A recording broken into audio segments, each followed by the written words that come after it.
Hello दोस्तों, आज की कहानी है लकड़हारा और कुल्हाड़ी।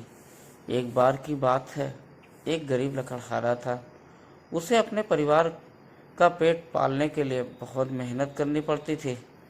वह हर रोज़ सुबह से शाम तक जंगल में लकड़ी काट कर उन्हें बाजार में बेचकर शाम को घर आता था। वह बहुत ही थक जाता था।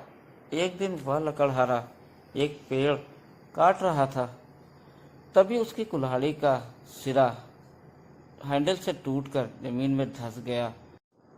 लकड़हारा बहुत क्रोधित हुआ और श्राप देने लगा।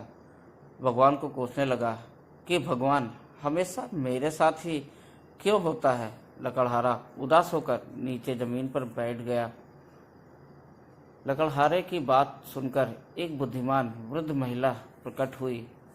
आप इतना गुस्सा क्यों कर रहे हैं? उस महिला ने पूछा। लकड़हारे ने उत्तर दिया, मेरी कुल्हाड़ी का सिर हैंडल से टूट गया और जमीन में धंस गया।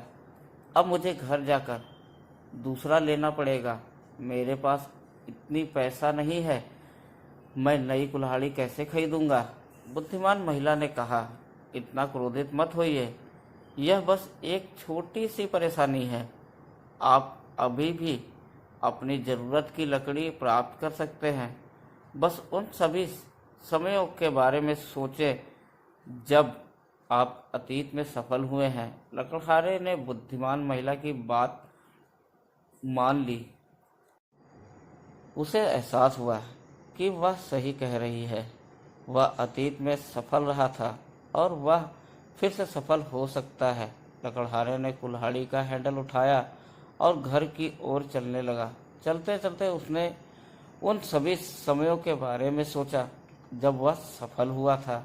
उसे वह समय याद आया जब उसने एक घर बनाया था, जब उसने एक बगीचा लगाया था, और वह समय जब उसने एक परिवार का पालन पोषण किया था। लकड़हारा मुस्कुराया। उसे एहसास हुआ कि वह एक सक्षम व्यक्ति है और वह किसी भी बाधा को पार कर सकता है। इस कहानी से हमें यही सीख मिलती है, असफलताओं से कभी निराश मत होना। अपनी पिछली सफलताओं को याद रखें और किसी भी चुनौती से पार पाने की अपनी क्षमता पर विश्वास करें। अगर आप जीवन में कभी हार नहीं मानते हैं तो आप बहुत कुछ हासिल कर सकते हैं। ऐसे मज़ेदार वीडियोस को देखने के लिए हमारे चैनल शुरू टीवी को सब्सक्राइब करें, इसे लाइक करें और दोस्तों के साथ शेयर करें। धन्यवाद।